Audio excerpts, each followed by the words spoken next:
오늘은 출출할 때 간식으로 챙겨 먹기만 해도 노년 건강을 지켜주는 보약보다 더 좋은 효능을 발휘하는 식품 정보를 가지고 왔습니다. 특히 노년층이 간식으로 하루 한 줌만 먹어도 당뇨는 물론이고 혈관 질환과 장의 유익균 수를 늘려서 노인성 변비와 장 건강에 놀라운 효능을 발휘하는 식품이 있는데요. 그래서 입이 궁금할 때 꼭 이걸 드셔야 합니다. 또 한 가지 중요한 것은 언제 먹느냐에 따라 그 효과가 크게 차이가 난다는 것입니다.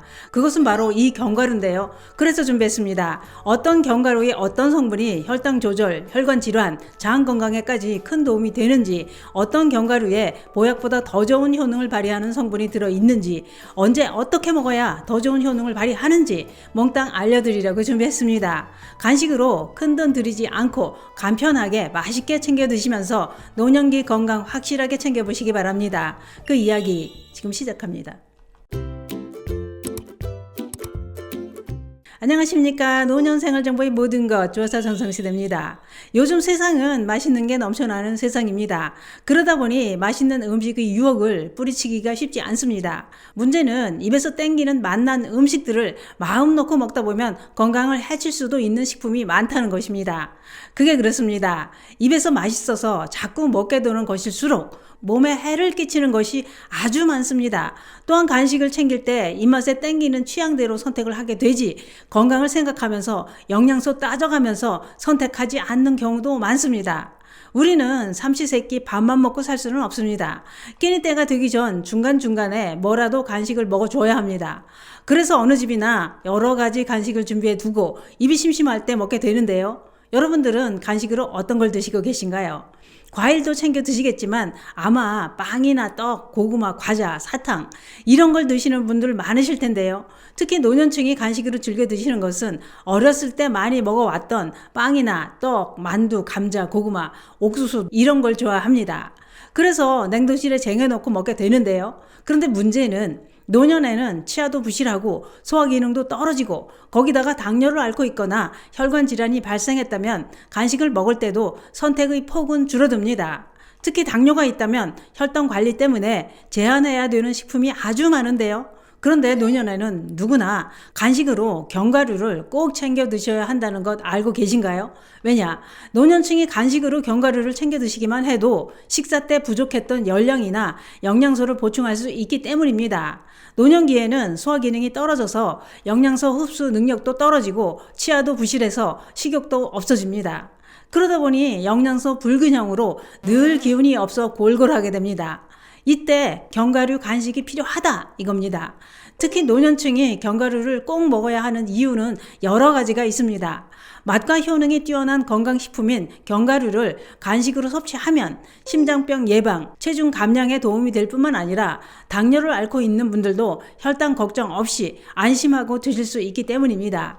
특히 견과류에 풍부하게 함유된 불포화 지방산은 노년층에서 흔히 발생하는 혈관 관련 질환에 큰 도움이 된다고 했는데요. 견과류의 풍부한 불포화 지방산은 나쁜 콜레스테롤이 혈관 벽에 들러붙어 쌓이는 것을 막아주는 작용을 한다는 겁니다.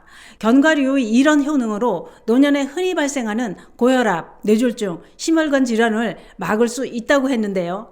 또한 견과류를 간식으로 섭취하면 살이 찌는 것까지 막을 수 있다는 겁니다. 그 이유는 견과류에 함유된 불포화 지방산이 포만감을 오래 지속시켜주는 작용으로 과식을 막아주기 때문입니다. 그렇다면 견과류는 종류도 많은데 어떤 견과류를 먹는 게 더 좋을까요? 견과류는 다 좋습니다만 특히 아몬드를 추천드립니다. 왜냐? 우선 아몬드는 면역력의 핵심이 되는 장 건강에 큰 도움이 되기 때문입니다. 뿐만 아니라 아몬드는 맛도 좋지만 영양학적 가치를 인정받은 천연 간식으로 심심할 때 챙겨 먹기만 해도 특히 노년 건강에 큰 도움이 된다고 했는데요. 왜냐? 전문가들이 연구해서 아몬드를 간식으로 먹으면 나쁜 콜레스테롤 수치를 낮춰주는 작용으로 심장질환과 뇌졸중에 도움이 될 뿐만 아니라 혈당을 개선하는 효능까지 확인되었다고 밝혔습니다. 앞서도 말씀드렸듯이 아몬드는 장 건강에 큰 도움이 된다고 했는데요. 옛날부터 아프지 않고 건강하게 오래 살려면 장이 건강해야 된다고 했습니다. 왜냐? 장이 건강해야 영양소 흡수는 물론이고 우리 몸을 지키는 면역력이 강해지기 때문입니다.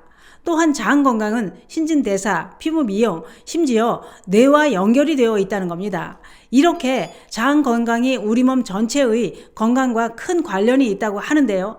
그런데 이렇게 중요한 장 건강을 책임지고 있는 것이 장내 미생물이라는 겁니다. 다시 말해 장 건강이란 장내 미생물이 다양하게 존재하면서 적절하게 균형을 이룬 상태를 의미합니다. 즉 장내 유해균이 과다 증식되지 않도록 유익균이 일정 비율로 유지되어야 장이 건강하다 이겁니다.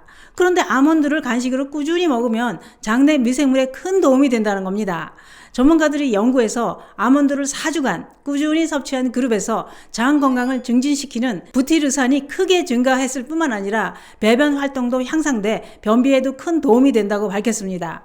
부티르산이란 무엇이냐? 부티르산은 장내 미생물이 식이섬유를 분해할 때 만들어진다고 하는데요. 부티르산은 세포의 주요 연료 공급원으로 장벽을 튼튼하게 만들어주는 작용으로 유해균이 침투를 막고 면역체계 균형을 돕는 역할을 합니다. 식이섬유는 장 건강의 우선으로 꼽히는 영양소로 위에서 소화되지 않고 대장으로 내려가서 유익균이 먹이가 됩니다. 아몬드에는 장내 미생물이 먹이가 되는 식이섬유가 풍부해 장 건강에 큰 도움이 된다 이겁니다. 그렇기 때문에 간식으로 아몬드를 하루 한 줌 30g 약 23알 정도만 먹어도 장 건강은 물론이고 하루 비타민 E 권장 섭취량이 67%를 보충할 수 있을 뿐만 아니라 폴리페놀 등의 항산화 물질이 풍부해서 항염 효능으로 장내 염증을 막아주는 효과까지 발휘한다는 겁니다. 그 밖에도 하루 아몬드 30g 한 줌 정도를 섭취하면 식물성 단백질 6g, 마그네슘 81mg, 칼륨 200mg 뿐만 아니라 우리 몸에 꼭 필요한 15가지 영양소를 골고루 섭취할 수 있다고 했는데요. 그런데 여기서 중요한 것이 하나 있습니다. 그게 뭐냐? 이렇게 건강에 큰 도움이 되는 아몬드를 간식으로 먹을 때 언제 먹느냐에 따라 그 효과가 크게 달라진다는 것입니다. 전문가들이 연구해서 아몬드를 식전 섭취와 식후, 식간 이런 섭취로 나눠서 16주간 실험을 해봤다고 하는데요. 그 결과 식전에 아몬드를 섭취한 그룹에서 복부 내장지방과 체지방 감소, 혈중 지질이 크게 개선되었다고 밝혔습니다. 또한 아몬드를 식간에 섭취한 그룹은 나쁜 콜레스테롤 수치와 총 콜레스테롤, 저밀도 콜레스테롤 수치가 크게 감소한 것으로 나타났다고 밝혔습니다. 또 한 가지 중요한 것은 아몬드를 간식으로 섭취할 때 16주에서 20주간 정도 꾸준히 섭취해야 당뇨, 장 건강, 콜레스테롤과 비만의 효과를 볼 수 있다고 했습니다. 오늘은 입이 심심할 때 간식으로 아몬드를 먹으면 우리 몸이 놀랍게 변한다는 정보를 알아봤는데요. 출출할 때 아몬드 한 줌이 비싼 보약보다 더 좋습니다. 노년기를 골골하지 않으려면 아몬드를 꾸준히 드셔보시기 바랍니다. 감사합니다.